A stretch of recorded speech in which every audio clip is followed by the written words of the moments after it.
01 Business Forum, l'hebdo, le magazine de la transformation numérique. Frédéric Simotel sur BFM Business. Bonjour, bienvenue dans cette émission 01 Business Forum l'hebdo. Nous enregistrons cette émission dans le cadre des Assises de la sécurité. Voilà, toute la crème de la sécurité se réunit cette semaine à Monaco pendant 3 jours sur les conférences, des tables rondes. On parle beaucoup évidemment des plus récentes attaques. Et puis on apprend aussi, il y a beaucoup de choses. On va justement en parler avec nos invités tout de suite, voir comment tout est en train de changer dans les mentalités. Mais est-ce que dans la gestion de prise de risque, ça change aussi? On va le découvrir dans un instant avec notre premier invité qui sera Guillaume Poupard, le directeur général de l'ANSSI. On verra avec lui, on va parler. Tiens, le mois d'octobre, c'est le mois européen de la cybersécurité. On va voir qu'est-ce qui est fait pour sensibiliser davantage et les entreprises et le grand public. On va parler d'une nouvelle méthode de management de gestion de risque. Ensuite, on aura un débat verra avec nos invités. On va parler de l'intelligence artificielle au cœur de cette cybersécurité. Vous allez découvrir tout ça avec nous. Et puis, on terminera par... d'ailleurs, c'est une émanation de l'ANSSI. Ce sont deux jeunes, un ingénieur qui s'est allié à un juriste pour une start-up qui s'appelle Citalid. Vous allez voir, pour faire un tableau de bord de l'analyse des cyberrisques. Vous allez découvrir tout ça avec nous. Allez, restez avec nous pendant 1 heure sur BFM Business depuis les Assises de la sécurité à Monaco. Allez, tout de suite, notre premier invité, Guillaume Poupard, directeur général de l'ANSSI. Bonjour. Bonjour. Guillaume, merci d'être avec nous donc depuis le salon des Assises de la sécurité à Monaco. Alors Guillaume, on est allé un peu plus d'1 an après WannaCry, vraiment où la cybersécurité s'est montrée au grand public. Tous les médias en ont parlé. On en est où aujourd'hui? On a l'impression que ça y est, une prise de conscience, mais dès qu'on rentre un peu dans le détail, la gestion des risques, c'est pas encore au même niveau que les autres risques de l'entreprise, non? La prise de conscience, elle est là grâce à la profession, elle est là grâce à nous, elle est là grâce aux attaquants qui font énormément pour porter ça, évidemment, et grâce aux médias qui s'en font l'écho. Je pense qu'aujourd'hui, l'époque où il y avait encore un doute sur la menace, est-ce que je suis vraiment une cible, est-ce que j'ai vraiment des données sensibles ou des process sensibles chez moi, oui. Cette étape, elle est à peu près révolue. Et tout le monde a compris, mais en voyant simplement les vraies victimes qui ont été touchées par WannaCry et puis par d'autres attaques après, que ça pouvait tomber sur n'importe qui, ça pouvait être intentionnel ou simplement une sorte de dégât collatéral de conflits qui nous dépassent complètement parfois. Et donc aujourd'hui, on a affaire à des entreprises, à des entités, des administrations qui sont plutôt à se demander mais comment je fais? Parce que tout ça, c'est très compliqué, ça jargonne, c'est de la technique. Oui, comment est-ce qu'on fait remonter ça? On a été longtemps dans ce discours un peu trop technique. C'est un discours technique, c'est un métier d'expert au départ. On fait partie de ces experts, on ne le renie pas. Par contre, il y a à la fois une grande responsabilité pour les experts pour élever le niveau de langage, pour parler à des décideurs, leur porter les clés pour qu'ils puissent décider. Et de l'autre côté, ces décideurs qui font cet effort de s'intéresser à ces sujets parce qu'ils ont compris que c'était totalement sensible, totalement crucial pour la survie même de l'entreprise parfois. Et donc, c'est cette rencontre qui est en train de s'opérer en ce moment. Moi, je suis plutôt optimiste. Il faut être optimiste dans ce métier-là. Parce que voilà, il y a toute une communauté qui a compris que c'était vraiment en faisant front commun face à ces nouvelles menaces qui n'allaient pas s'arrêter. C'est pas une mode. C'est en faisant front commun qu'on allait pouvoir lutter efficacement. Et le point positif, on le voit ici aux Assises, mais on le voit ailleurs, c'est qu'on sait comment lutter contre ces menaces. C'est pas une fatalité. C'est pas quelque chose qui va nous tomber dessus et qui va forcément faire des victimes un petit peu au hasard. Non, ceux qui se protègent aujourd'hui se protègent efficacement. Alors, on est un mois un peu particulier depuis... ça fait combien de temps d'ailleurs que ce mois d'octobre est considéré comme le mois européen de la cybersécurité? Ça doit faire 6 ou 7 ans. C'est une initiative européenne. Il y a 3 choses. Mois européen de la cybersécurité. Donc, c'est tout un mois. Certains disent un mois c'est long. Non, c'est un mois qui permet de fédérer plein d'initiatives en Europe, dans les différents États membres. Et en France, c'est l'ANSSI qui est chef de file pour organiser tout ça. Donc c'est pour sensibiliser davantage c'est pour sensibiliser, le grand public. C'est pour donner une cohérence à plein d'actions, évidemment au niveau de Paris, mais également dans les territoires. C'est peut-être même plus important. Pour donner juste un exemple, on travaille beaucoup avec les chambres de commerce et d'industrie qui font un travail formidable et qui vont porter ce message de sensibilisation au plus près des entreprises, au plus près de leurs collaborateurs. Et ça, c'est absolument indispensable. Et donc, ce mois européen, il permet de fédérer tout ça, de donner une image graphique. Concrètement, c'est quel type d'opérations sont mises en place? C'est des conférences, c'est beaucoup de communication sur les réseaux sociaux, c'est l'occasion de créer des événements, de permettre de faire de la com interne aussi. Vraiment faire un zoom sur la cyber pendant un mois. C'est une bonne occasion, ça permet tout le monde se dit il faudrait qu'on le fasse un jour, et là ça permet de déclencher les choses. On apporte de la matière, on apporte des supports, des choses comme ça, que chacun reprend à son compte, remet à ses couleurs d'une certaine manière et intègre dans sa communication interne. Et ça, c'est valable aussi bien dans le public que dans le privé.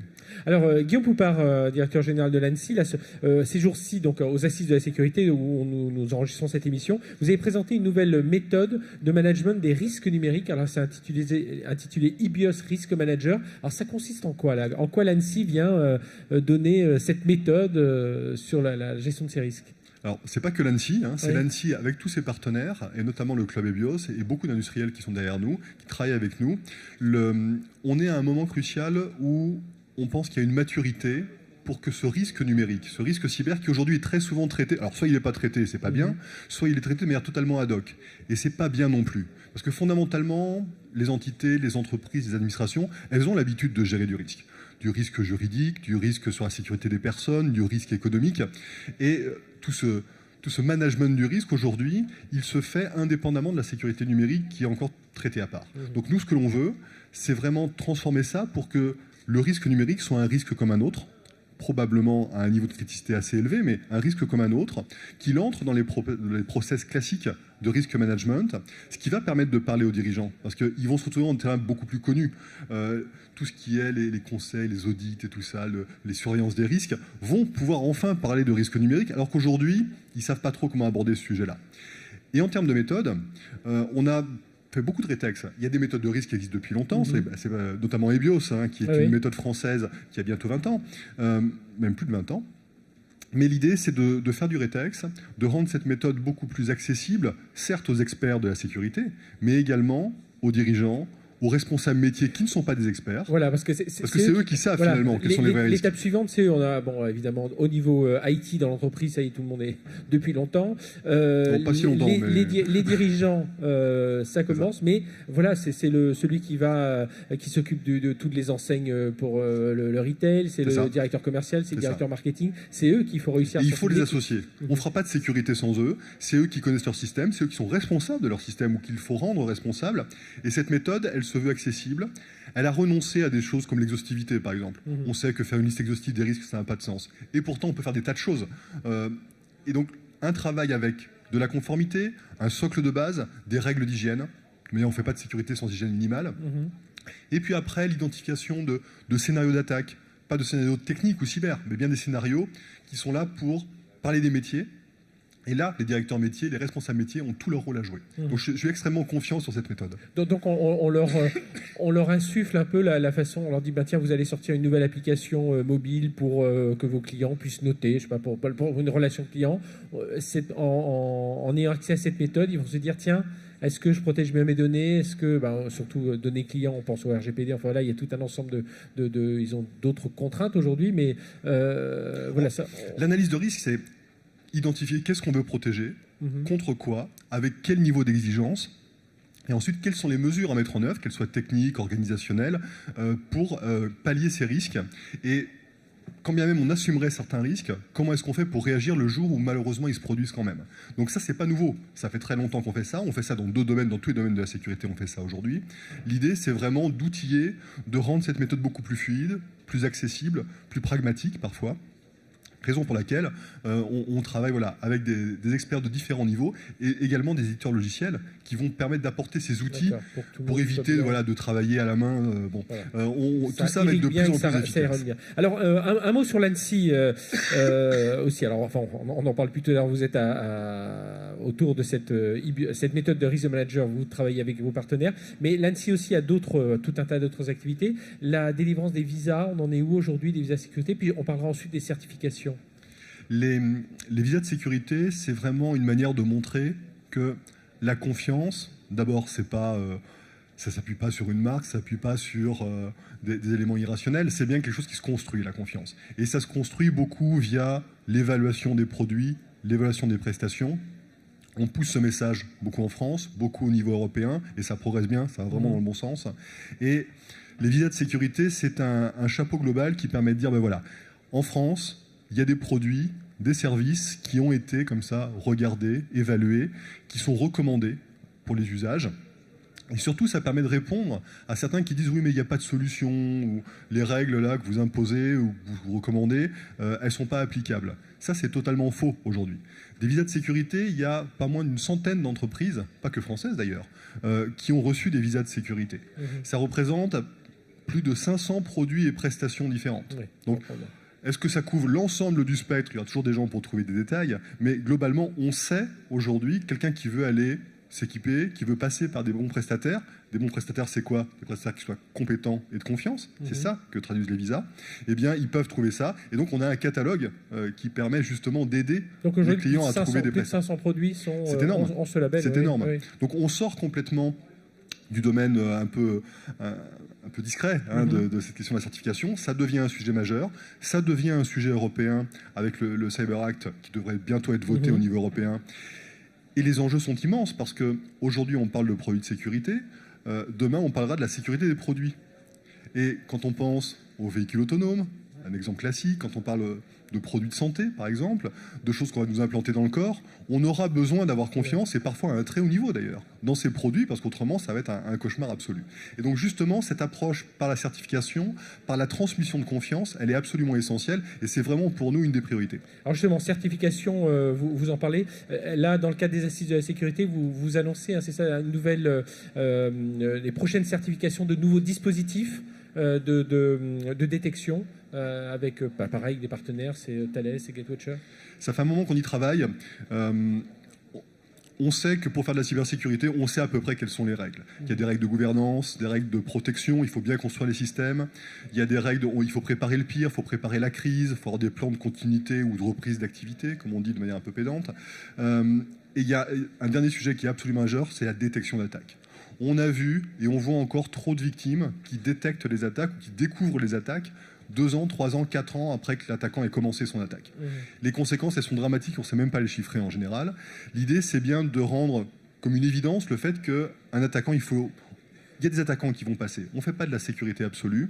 Par contre, détecter un attaquant dans la journée, oui, je ne dis même pas la microseconde, mais dans la journée, c'est essentiel et ça limite énormément les conséquences. Et donc pour ça, il faut être capable de détecter. Détecter, ça veut dire 2 choses. Ça veut dire avoir des gens qui sont capables de faire cette détection, des prestataires. Donc on qualifie des prestataires de détection. J'espère qu'on pourra annoncer la première liste début d'année prochaine. Et il faut des outils pour faire la détection, ce qu'on appelle des dispositifs de détection ou des sondes de détection. Ces sondes, finalement, ce sont des équipements réseau qui voient passer les flux, qui ont des marqueurs sur ces attaques, qui sont capables de protéger ces marqueurs, qui sont des données très sensibles, et qui vont dans les flux dire là, il se passe quelque chose d'anormal, et permettre l'intervention d'un expert. Donc aujourd'hui, on a 2 projets qui arrivent totalement à maturité, un porté par Thales et l'autre par une boîte plus petite qui s'appelle Gatewatcher. C'est un très très gros travail, on travaille avec eux depuis longtemps, mais c'est un travail immense qu'ils ont construit. On arrive enfin à un moment de mise en œuvre de ces sondes de très haut niveau de confiance, et ça on en est ravis parce que c'est la brique qui aujourd'hui nous manque probablement le plus dans notre architecture. Voilà, merci Guillaume Poupard. On a beaucoup parlé de confiance. C'est le terme fort de ces assises de la sécurité à Monaco. Merci Guillaume Poupard, directeur général de l'ANSSI, d'être venu nous voir. Tiens, on reparlera d'un essaimage de l'ANSSI, puisque ce sont des anciens de l'ANSSI. C'est la start-up Citali, on les aura en toute fin d'émission. Ils vont venir nous parler d'un tableau des risques. Ils sont formidables, il faut les aider. Oui. On reçoit l'un des cofondateurs avec nous tout à l'heure. Mais nous, tout de suite, on va parler d'intelligence artificielle avec nos invités. Restez avec nous sur BFM Business.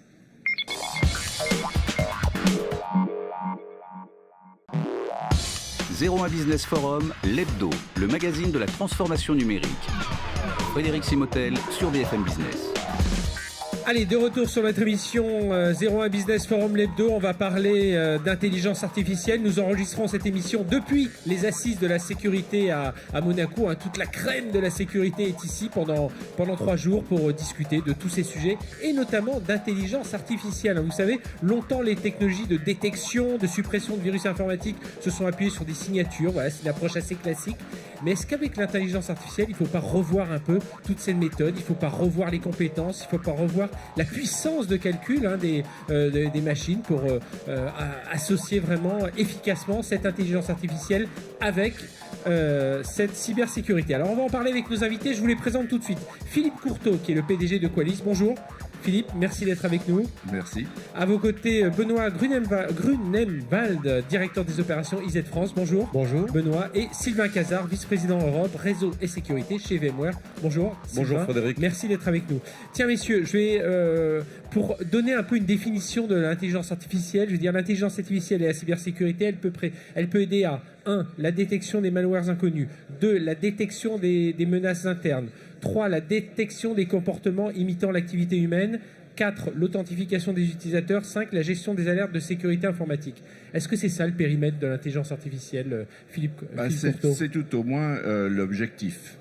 Alors, on pourra donc discuter à l'heure actuelle de qu'est-ce que l'intelligence artificielle sait bien faire. Alors, qu'est-ce qu'elle sait bien faire pour vous? Je crois qu'on est au tout début, c'est-à-dire, et l'image que je prends pour expliquer, c'est de la comparer en fait à la voiture autonome. À l'heure actuelle, on a une très bonne technologie qui permet à la voiture de se diriger elle-même. Par contre, elle ne sait pas véritablement gérer des cas qui ne sont pas bien définis en fait à l'avance. Et donc, s'il n'y a pas un opérateur humain derrière, donc fondamentalement, vous risquez en fait d'aller à l'accident. Et ça s'est vu d'ailleurs dans beaucoup de cas. Et l'intelligence artificielle a la sécurité a les mêmes problèmes. C'est qu'il y a tellement donc de variables qu'à l'heure actuelle, elle ne peut véritablement être efficace que dans des détections dans un environnement qui est bien défini, ou alors de devenir une aide à la décision humaine, parce qu'elle est capable, bien évidemment, grâce aux machines, de gérer beaucoup plus d'informations, beaucoup plus vite. Mais d'amener donc l'aide à la décision. Ça veut dire, Benoît Grunemwald d'IZ France, on est encore un peu trop dans les... l'humain est encore trop important dans ce que vient de nous dire Philippe, là, autour de l'intelligence artificielle. Oui, effectivement, l'humain est primordial. On utilise l'intelligence artificielle dans nos solutions depuis 1997. Donc c'est vraiment depuis très longtemps. Et pour autant, aujourd'hui, on voit qu'il y a 300 000 nouvelles menaces chaque jour qui sont injectées dans notre cybermonde. Et pour traiter ces 300 000 menaces, l'être humain ne peut pas le faire. Donc on a besoin de l'aide de l'intelligence artificielle que l'on va un petit peu définir chez nous, plutôt en machine learning.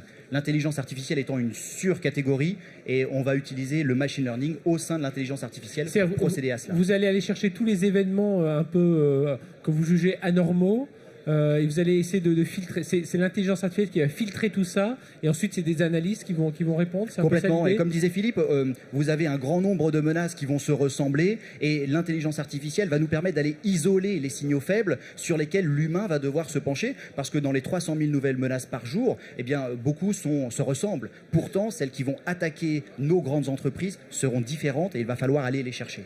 Oui, et je supporte absolument ce qu'il dit. Donc, nous utilisons également de la machine artificielle, mais plutôt dans le cadre du machine learning, donc qui permet effectivement d'avoir identifié des problèmes précis. Et donc, la machine peut essayer de regarder est-ce qu'il y a des choses semblables. Et ça, elle le fait bien évidemment très vite. Sylvain Cazard de VMware, alors justement, autour de ses compétences, il faudra aller plus vite, hein, c'est ça, grâce au machine learning notamment? Ouais, disons que qu'est-ce qu'on essaie maintenant de protéger, on essaie de protéger surtout les applications, parce que c'est là qu'est la surface d'attaque, c'est là qu'on va trouver les données. Et les applications, elles sont plus, si vous voulez, dans un data center protégé en mode château fort. Avec VMware, vous êtes venu un peu bousculer tout ça. C'est aussi le système d'information de l'industrie digitale qui est devenu aussi complètement diffus. Aujourd'hui, c'est des centaines de clouds, c'est de la mobilité, c'est les objets connectés. Donc, quelque part, il n'y a plus de périmètre sur le système d'information. Donc, les principes de sécurité qui ont fait foi pendant des décennies, ils sont en limite aujourd'hui. On le voit bien, parce que plus on dépense d'argent sur des outils de protection, plus quelque part il y a des attaques et plus ça coûte cher. Donc on pense qu'il faut passer dans une approche où d'abord le système d'information, ce nouveau système d'information, il doit être virtualisé, logicialisé, d'accord, pour mettre de la sécurité à l'intérieur, de façon intrinsèque dans l'infrastructure. C'est ce que l'on fait avec les concepts de virtualisation. Et derrière, une fois qu'on a fait ce prérequis, on va pouvoir mettre en œuvre des mécanismes de machine learning.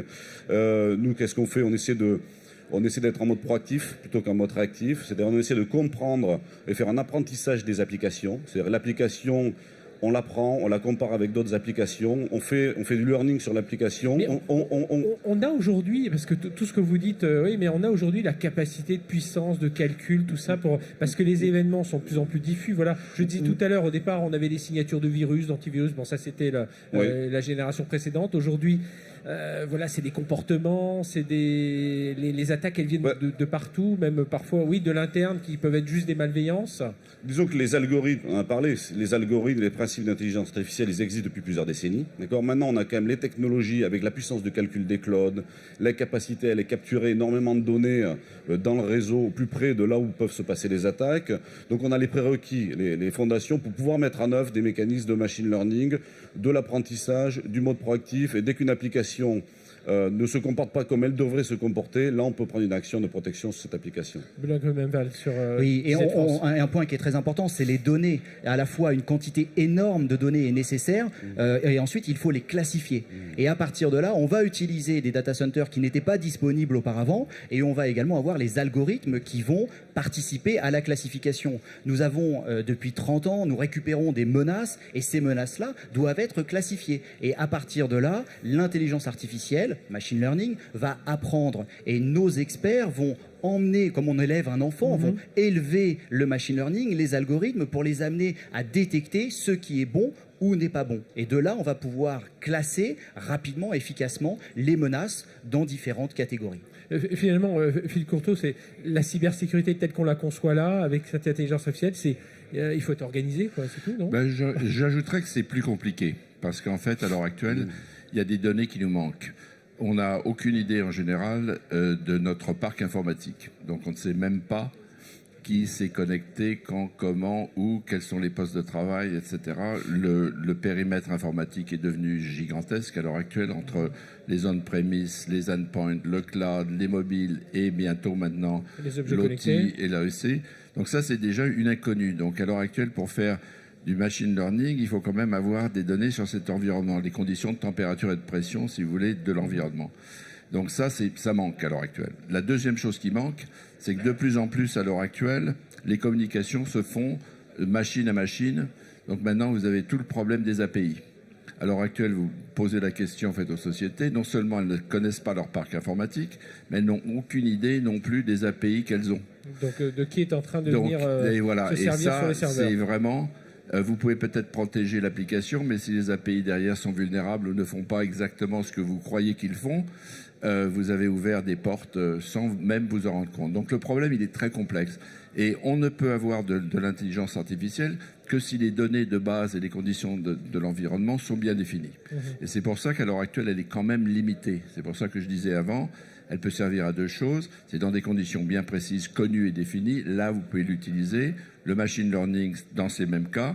Et aussi, elle aide à la décision parce que quelquefois, il y a tellement d'informations que l'humain n'est pas capable de suivre. Donc là, on peut utiliser des méthodes de triage de l'intelligence artificielle pour faciliter l'aide à la décision. Mais finalement, donc dans les SIM, etc., c'est en fait l'homme qui va quand même prendre la décision, mais il est capable de la prendre plus vite et d'aller à travers un ensemble qui est beaucoup plus grand.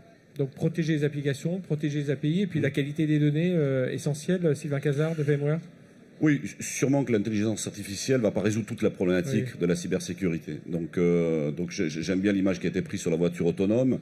Quelque part, il va falloir que la sécurité soit intrinsèque à l'infrastructure qui transporte les données, d'accord ? Parce qu'on ne pourra pas tout protéger, parce que comme ça a été dit, l'environnement est tentaculaire, d'accord ? Donc il y a des prérequis d'infrastructure, et ensuite on travaille, aujourd'hui tous les industriels travaillent justement pour avoir des infrastructures autonomes, c'est-à-dire comme la voiture, la voiture elle va elle-même éviter l'obstacle, quelque part, et faire en sorte que, à cette image-là, l'infrastructure va éviter le... On en est loin encore de cette automatisation Je crois qu'il y a eu quand même des grands efforts qui ont été faits. Ce qui est au fur et à mesure qu'on modernise les choses, il y a de nouveaux objets qui se connectent quelque part au système d'information. Donc la surface d'attaque grandit en même temps.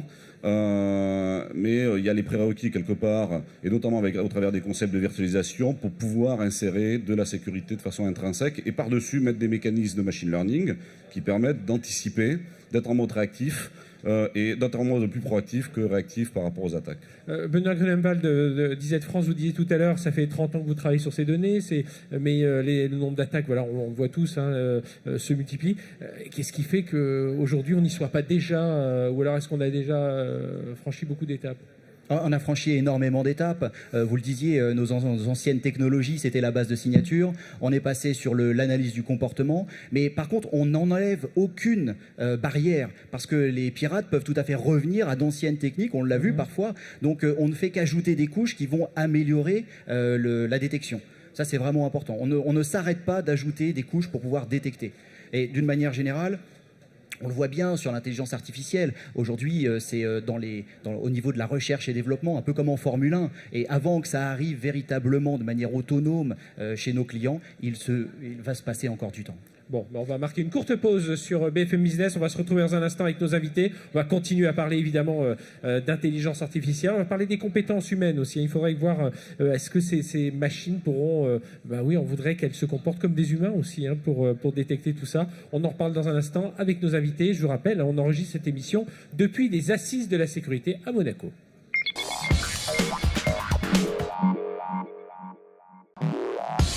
« 01 Business Forum, l'hebdo, le magazine de la transformation numérique. Frédéric Simotel sur BFM Business. Voilà, de retour pour la deuxième partie de cette émission 01 Business Forum l'hebdo que nous enregistrons depuis les Assises de la sécurité à Monaco pendant 3 jours. Voilà, tous les grands spécialistes sont là, qu'ils soient des fournisseurs, mais aussi qu'ils soient des grands utilisateurs, des PME, des ETI, ils sont tous là présents pour faire un peu le point sur cette cybersécurité dont on parle de plus en plus aujourd'hui, évidemment, dont on expose davantage dans la lumière. Avec nous pour en parler, on est sur un débat autour de l'intelligence artificielle. On a parlé de machine learning, on va y revenir, on a parlé de la qualité des données, on a parlé de la puissance des machines, on a besoin de tout ça. Tiens, on parlera d'ordinateur quantique aussi. Est-ce que c'est lui qui va résoudre tout ça? On verra ça avec nos invités. Je vous rappelle qui ils sont. Philippe Courteau, qui est PDG de Qualys, Benoît Grunenwald, directeur des opérations d'IZ France, et Sylvain Cazard, vice-président Europe, réseau sécurité chez VMware. Alors, je donnais tout à l'heure quelques définitions autour de l'intelligence artificielle, détection des malwares, détection des menaces internes, la détection des comportements imitant l'activité humaine, l'authentification des utilisateurs, la gestion des alertes de sécurité.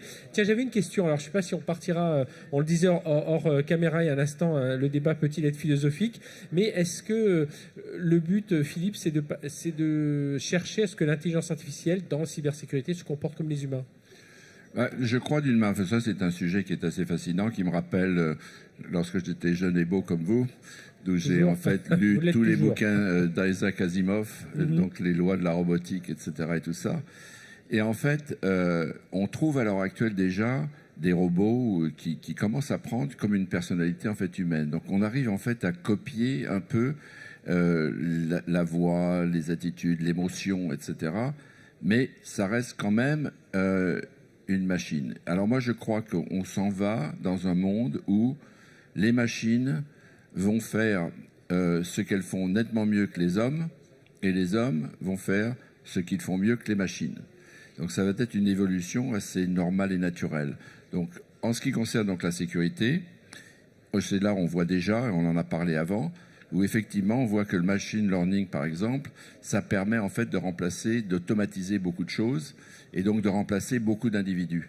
Mais par contre, ça ne nécessairement, ça ne remplace pas la décision qui doit être prise, parce que le système, si vous voulez, d'intelligence artificielle, et comme on en parlait avant, avec la voiture en fait autonome, il y a des cas de figure qui ne peuvent absolument pas prédire, parce qu'ils n'ont pas l'intuition, etc. Donc je crois qu'il va y avoir une séparation des tâches entre l'homme et la machine. Donc on va monter en régime, là, selon vous, Sylvain Cazard. On va laisser la machine détecter les signaux faibles, et puis ensuite on va apporter cette couche d'analyse, et on aimerait que cette machine, enfin l'intelligence artificielle, apporte cette qualité d'analyse. Je pense que la machine va prendre beaucoup d'ampleur sur ces sujets de sécurité, parce que ça devient tellement compliqué, il y a tellement de données, il y a tellement de points que je vois pas trop comment, quelque part, l'humain va pouvoir vraiment traiter la problématique. Donc je pense que la machine, l'automatisation, les infrastructures, et bien sûr aidé par le machine learning, par des mécanismes de machine learning, va prendre de plus en plus d'importance pour traiter ces sujets, hein, de par la volumétrie. Parce que vous êtes au cœur de tout ça aujourd'hui dans les data centers. Voilà, vous êtes le leader mondial dans toute cette virtualisation de machines. Donc vous êtes au cœur des applications, des serveurs. Donc vous voyez vraiment tous les flux transités. Voilà, et on rêve quelque part avec ça, on rêve que la sécurité soit complètement intrinsèque à l'infrastructure et quelque part, c'est un rêve que l'humain n'est plus à s'en soucier quelque part, parce que quel que soit le flux de données, où que soit la donnée et l'utilisation, c'est secure by design, comme on dit, à l'intérieur, et donc ce n'est plus une problématique pour l'humain quelque part, même s'il y a toujours des décisions à prendre, et on se concentre sur les usages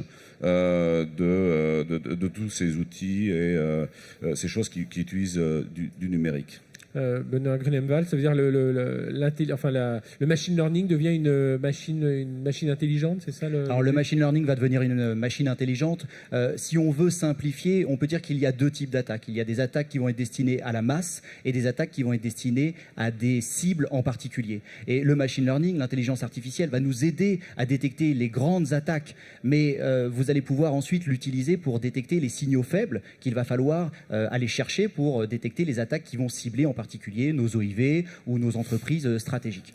Et à partir de là, cette machine learning va de toute façon être accompagnée de présence humaine, parce que l'attaquant, lui, n'a pas de limite. L'attaquant est inventif, et l'attaquant, on le voit... comme vous dites, il peut revenir à des stratégies. Et il peut revenir à des stratégies. On l'a vu notamment quand certaines intelligences artificielles ont battu des joueurs de Go ou d'échecs. Eh bien, l'attaquant a reçu... le joueur humain a réussi à reprendre le dessus, même s'il s'est fait battre. Et là, l'intelligence humaine chez nos adversaires, est tellement énorme. Alors, eux aussi utilisent l'intelligence artificielle, mais c'est leur intelligence et leur nécessité de nous attaquer qui fait toute la différence. Alors, aujourd'hui, je suis l'entreprise. Vous êtes tous les trois des fournisseurs à différents niveaux, hein, des couches d'infrastructures, logiciels, applicatifs dans l'entreprise.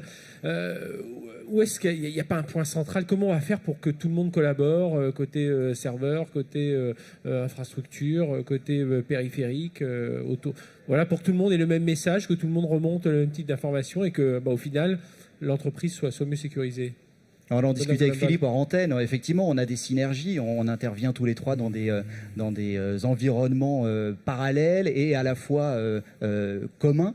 Et effectivement, nos technologies sont complémentaires des technologies de nos confrères. Et on va pouvoir apporter, notamment sur la donnée ou sur le comportement. On est assez fort, nous, pour détecter le comportement malveillant et sur l'extraction et ensuite son extrapolation, donc notamment avec le machine learning. Sylvain Cazard. Je suis d'accord, c'est un enjeu d'écosystème, hein, c'est-à-dire c'est une réponse multiple, hein, avec beaucoup d'acteurs sur le sujet. Par rapport à votre question, c'est quoi le point central? Nous, on a tendance à croire que justement le point central, c'est la machine virtuelle, c'est là où l'application tourne, qu'elle tourne dans les data centers du client, qu'elle tourne dans des clouds, qu'elle tourne sur un téléphone portable, quelque part. C'est là qu'on va pouvoir poser la sécurité et être le plus efficace. Philippe, parlons puissance de calcul. Lorsqu'on a préparé cette émission, on m'a dit à un moment, pour que cette intelligence artificielle soit vraiment performante, il faut attendre la prochaine génération, le quantique. Oui, parce que ça demande, si vous voulez, quand vous faites cet exemple qui a été pris, la machine, elle arrive à battre quand même l'humain maintenant dans les jeux de Go et d'échecs, mais ce sont des conditions qui sont très définies. Donc les règles, en fait, sont là. Donc la machine peut faire beaucoup de calculs.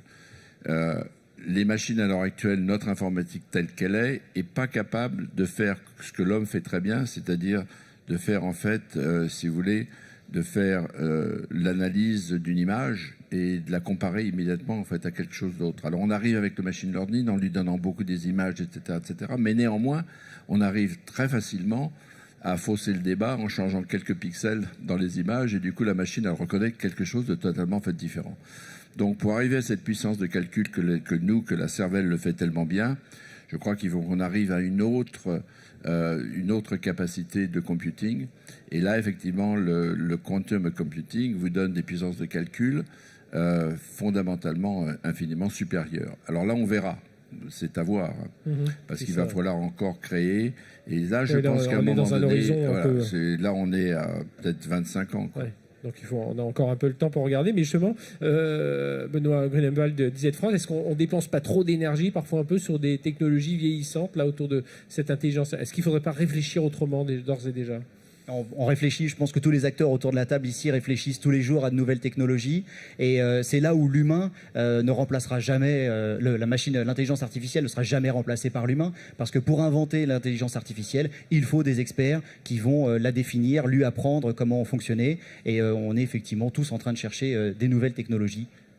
Sylvain Cazard, comment on réussit à convaincre un client aujourd'hui, intelligence artificielle, solution miracle ou pas, voilà, parce que tout le monde parle d'intelligence artificielle dans tous les domaines. Hein, il a tous les jours quelqu'un qui vient lui dire, grâce à l'intelligence artificielle, je peux repérer vos clients les plus fidèles. Et vous arrivez derrière en disant, nous, grâce à l'intelligence artificielle, on va pouvoir mieux sécuriser votre infrastructure. Comment on réussit à sortir un peu du lot? Bon, déjà, je ne crois pas que ce soit ce que l'on fasse. Si vous voulez essayer de convaincre que c'est la solution miracle, d'accord. C'est aussi notre rôle d'être pragmatique sur le sujet. Comme je le disais tout à l'heure, je pense que c'est un sujet qui est large. Hein, vous voyez, la cybersécurité, et on est dans un changement de paradigme que toute l'industrie doit prendre en compte et changer. C'est plutôt l'intelligence artificielle va venir augmenter quelque part la capacité à mieux traiter, à mieux anticiper les problématiques et à mieux automatiser la protection. Est-ce que c'est la solution miracle? Je ne suis pas certain. On manque de compétences humaines autour de cette intelligence artificielle, Benoît Grunemwald? Oui, alors pour nous, dans la cybersécurité... On sait de toute façon, globalement, dans l'IT, on manque de compétences. Dans la cyber, on manque de compétences. Alors si je commence à en cibler, plus, encore plus... Bien sûr, on ajoute un niveau de compétence qui est différent de la cybersécurité. C'est l'intelligence artificielle, les réseaux de neurones. Et là, que ça soit appliqué à la recherche de maladies humaines ou à la cybersécurité, effectivement, il faut faire un pas et aller vers de nouvelles compétences. Philippe? Oui, I second the motion. Oui, on va, on sait qu'il y a des formations qui commencent. Il y a la région Île-de-France qui présente son plan intelligence artificielle la semaine prochaine. Enfin, voilà, ça commence à bouger pas mal autour de ça. Est-ce que dans toute cette intelligence, on a parlé des machines virtuelles, mais il y a aussi une histoire d'infrastructure. En quoi le cloud aujourd'hui, qui est au cœur de tout ça, le cloud peut aider? On sait que tout le monde y va. Hein, là, vous rentrez dans mon sujet favori. Oui. Et donc, fondamentalement, le cloud est à l'heure actuelle, les technologies cloud et surtout l'architecture cloud est un changement profond. J'en parlais déjà au RSR 2009 et on me prenait pour un peu quelqu'un d'un peu bizarre. En fait, le cloud simplifie considérablement l'architecture parce que vous regardez fondamentalement, il y a 3 éléments dans le cloud. L'un, c'est les data centers qui sont très fractales, qui sont beaucoup plus faciles à sécuriser et également en fait à faire la remediation. Et vous avez donc l'Internet qui devient la voie de communication qu'on peut aussi sécuriser. Et de l'autre côté, vous avez des boîtes, des postes de travail ou de l'IoT. Donc ça fait quand même une simplification considérablement de l'architecture réseau. En fait, le réseau est en train de disparaître. D'autre part, les technologies aussi sont en train de changer beaucoup. Maintenant, vous avez le container security qui arrive à toute vitesse et qui est en train d'éliminer cette couche, si vous voulez, de virtualisation qui était très importante avant parce que ça permettait en fait... Donc là, il y a encore une autre donnée. Alors, par contre, l'avantage du cloud tel que nous, on le voit, et on travaille en fait nous-mêmes avec Microsoft, avec Google, avec tous les acteurs, on les aide à sécuriser leur propre plateforme. On est en train aussi de les aider à bâtir la sécurité à l'intérieur. Et ça va être un changement fondamental parce que, encore une fois, l'environnement, on parle de complexité, etc. Mais en fait, l'environnement se simplifie. Et ça, c'est quelque chose que peu de personnes ne voient. Sylvain Cazard, oui, sur cet environnement qui simplifie. Je suis assez d'accord avec ce qui a été dit. C'est que le cloud amène des architectures qui sont nativement sécurisées. Je pense que cependant, il y a une évolution de toute la puissance de calcul va pas seulement aller dans les clouds. On voit aujourd'hui une voiture, c'est un data center en tant que tel. Une usine, ça va être un data center aussi en tant que tel parce qu'il va falloir de plus en plus de capacité de calcul au plus proche de là où se passent les activités pour l'expérience numérique qui va se passer soit dans un magasin, dans une usine, etc. Donc ça amène quand même une certaine complexité supplémentaire sur lequel il va falloir anticiper les bons mécanismes de sécurité. Benoît Grunemwald. Alors sur le cloud, nous on le voit également du côté de l'adversaire. Et aujourd'hui, l'intelligence artificielle ou le cloud, nos adversaires l'utilisent et s'en servent pour pouvoir nous attaquer. Et à partir de là, on sait qu'il va falloir être toujours vigilant et bien anticiper. C'est ce que l'on fait notamment avec la threat intelligence, c'est-à-dire l'analyse des menaces qui sont à l'extérieur des entreprises que l'on protège et qui vont nous permettre, grâce à ces signaux faibles et à ces signaux que l'on va trouver sur le dark web par exemple, de pouvoir cibler et éviter qu'une entreprise soit attaquée, parce qu'on va repérer les infrastructures qui se montent pour les attaquer avant même que les attaques ne se passent. Tiens, Benoît Grunewald d'IZ France, quand on parle d'intelligence artificielle, on dit qu'elle pourrait aussi aider à cerner les comportements, les méthodes de travail des collaborateurs, les comportements dangereux ou malveillants. C'est une réalité, ça, aujourd'hui ? Oui, c'est une réalité. La menace intérieure fait partie des menaces que l'on doit prendre en compte quand on réalise une étude de risque. Et on voit également des nouvelles technologies. Chez nous, ça s'appelle EDR, Endpoint Detection and Response, qui vont analyser, récolter des informations, alors pas forcément sur l'utilisateur, mais sur son poste de travail. Et à partir de là, on va aller chercher le patient zéro, notamment lors d'une infection, et on va pouvoir également revenir à la source, ce qui va nous aider à également aller chercher l'attaquant et essayer de remonter jusqu'à l'attaquant. C'est ce que vous essayez de faire, Sylvain Cazard, chez VMware, c'est trouver un peu ces angles morts, en termes de cyber, hein, j'entends par là, mais j'appelle ça des angles morts dans les architectures, voire celles où les informaticiens ne vont pas, et c'est là où peuvent y avoir ces signes faibles. On essaie justement de regarder le comportement des utilisateurs au travers de l'usage de l'application, d'accord, parce que c'est là que ça se passe. On essaie de détecter le comportement normal de l'application. C'est-à-dire, on a trop tendance, dans ce monde de la sécurité, à aller chercher tous les cas de figure de failles, vous voyez. On essaie de regarder le comportement normal. C'est quoi le comportement normal ? On essaie de faire anormal. On fait un apprentissage. Justement, on ne va pas chercher le comportement anormal. On définit à travers, et le machine learning aide à avoir un apprentissage de ce qu'est un comportement normal d'un utilisateur d'une application. Et c'est toute déviance par rapport à ça qui permet de prendre une action de sécurité. Et ces mécanismes permettent d'avoir à traiter beaucoup moins de données, de ne pas avoir à gérer les millions de cas de figure possible d'attaque, mais de se concentrer sur le comportement normal. Et donc, on a une solution qui s'appelle App Défense et qui permet de traiter ça. Philippe Courteau de Qualys, vous vivez aux États-Unis. On sait que voilà, il y a, les hackers sont ils sont efficaces un peu à travers, ils sont très actifs un peu partout à travers le monde. Mais est-ce que les hackers aussi vont utiliser l'intelligence artificielle, qui ne sont pas plus bêtes que les autres ? Non seulement ils peuvent utiliser l'intelligence artificielle, mais surtout c'est que les hackers sont assez malins. C'est-à-dire qu'on peut, toutes ces technologies de capturer le behavior des individus, etc., de ce qu'on fait, des machines, des applicatifs, c'est très bien parce que ça vous donne les comportements normaux. Mais inutile de vous dire que le hacker, il sait aussi passer entre les mailles de ce filet. Donc en fait, ça ne marche que pour, si vous voulez, des cas de figure plutôt généraux. Et les hackers, ils ont compris, et c'est le cas par exemple, si vous regardez dans les bases américaines en Afghanistan, ils arrivent à se faire planter parce que ce sont des talibans déguisés avec tout l'uniforme des soldats, en fait, etc., qui rentrent dans les bases. Donc, faire l'analogie. Exactement. Donc, c'est beaucoup plus compliqué qu'on le croit. Et donc, il faut être quand même assez prudent et se rendre compte que c'est des problèmes compliqués. Et il ne faut pas croire que, subitement, l'intelligence artificielle va vous permettre... va tout résoudre.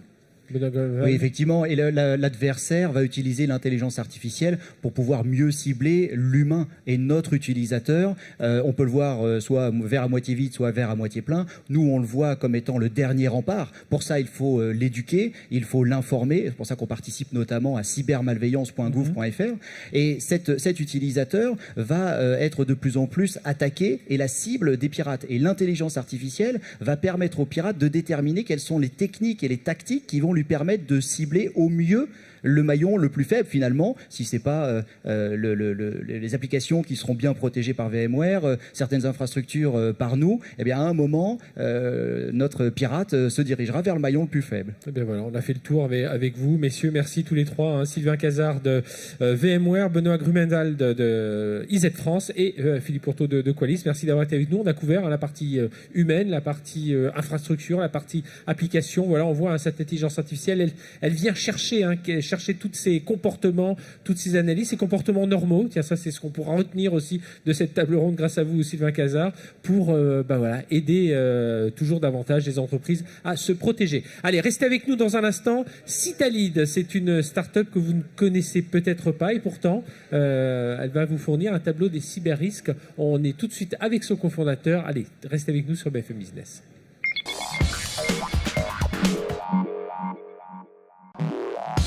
« 01 Business Forum, l'hebdo, le magazine de la transformation numérique.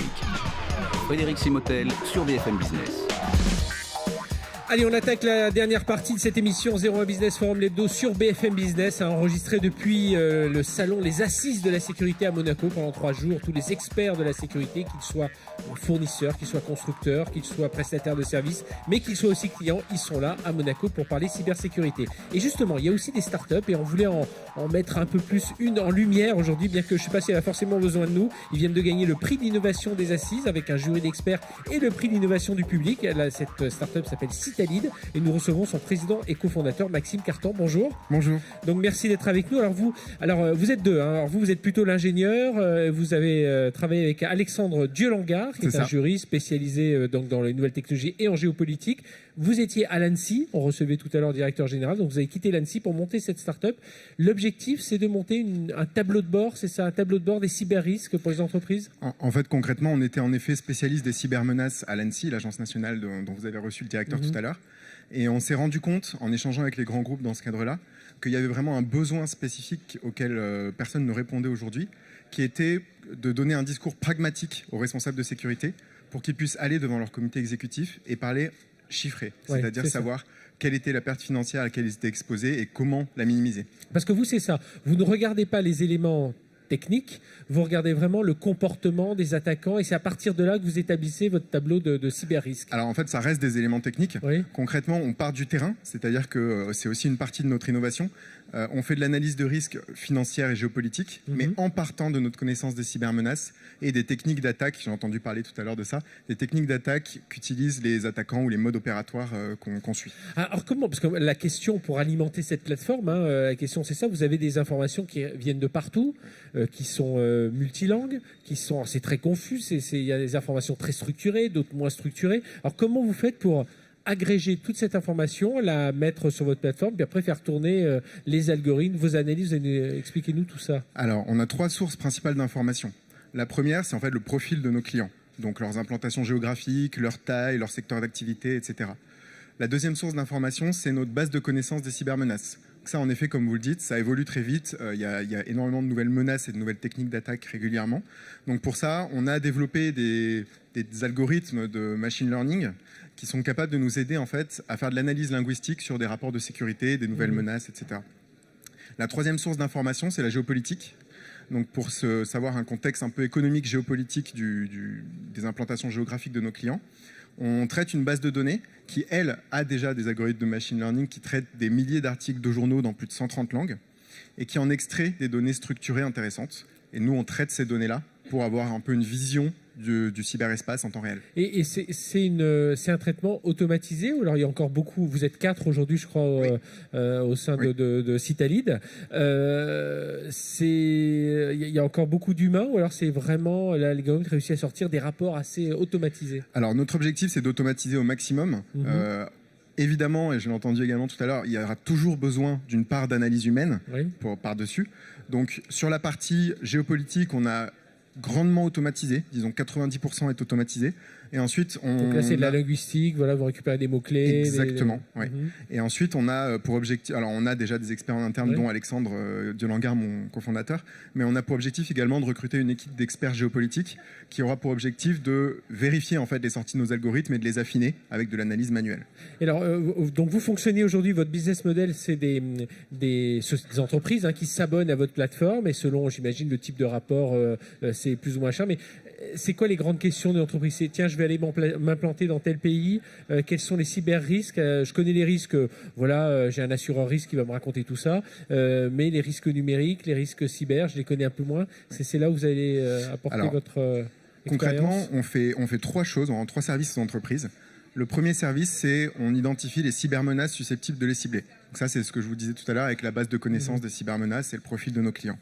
Le deuxième pilier, comme on l'appelle, c'est une modélisation des pertes financières associées à ces cybermenaces. Ah, vous êtes capable de dire le coût du risque? Alors, pas le coût exact, mais en revanche, la probabilité de coût, oui. D'accord. C'est-à-dire qu'on est capable d'associer à chaque scénario d'attaque et à chaque coût potentiel associé une probabilité. Et donc ça permet en fait d'être directement opérationnel, puisqu'un responsable de sécurité, quand il va devant son comité exécutif, au lieu de parler uniquement de technique, il va également avoir des arguments géopolitiques et financiers.